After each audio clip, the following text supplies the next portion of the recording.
सदगुरु की परख कैसे करें? गुरुदेव भगवान कहते हैं कि मन निर्विषय अमल मल जावे, सुरति निरंतर शब्द समावे। निर्मल मन विश्वास अपारा, सो निर्वाण परम पद वारा।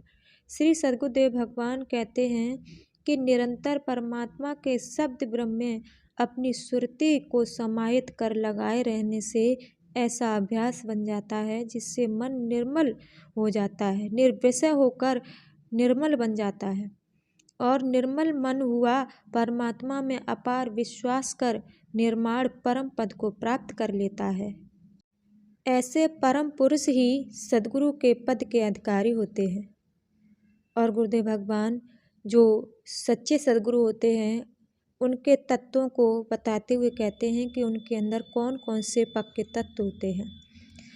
कि पक्के तत्व प्रकट हो जाई, जे निर्वस्तु तत्व जगाई। धैर्य दया और शील बेचारा, सत्य प्रकट होवे निर्वारा। गुरुदेव भगवान कहते हैं कि जब साधक संत के अंदर पक्के तत्वों का स्वरूप उदय हो जाता है तो पक्के तत्व यानी पक्के गुण उत्पन्न हो जाते हैं, जो कोई वस्तु संज्ञा रूप से नहीं है। वह ना तो पांच भूत तत्वों के समान ही है, वह तो परम तत्व धैर्य दया शील विचार और सत्य स्वरूप वाले परम श्रेष्ठ हैं। कौन कौन से गुण हैं? कि गुण विवेक वैराग्य समाता, साधु स्वभाव सरलता लाता। सत्य कह आसक्ति विसरावे, संशय रहित हृदय ठहरावे।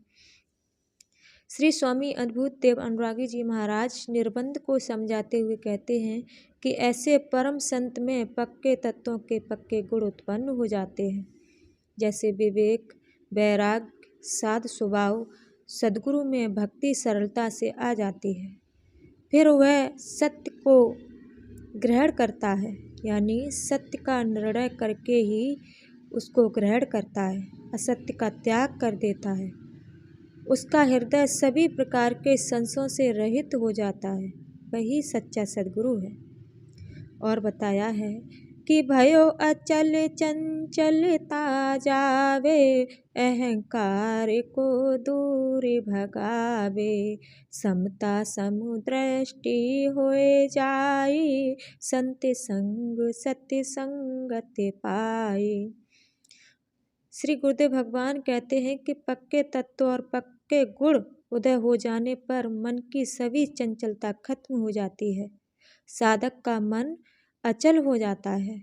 सच्चे संतों की संगत को पाने से समता भाव होकर समदर्शी दृष्टि हो जाती है, वे ही सच्चे सद्गुरु हैं।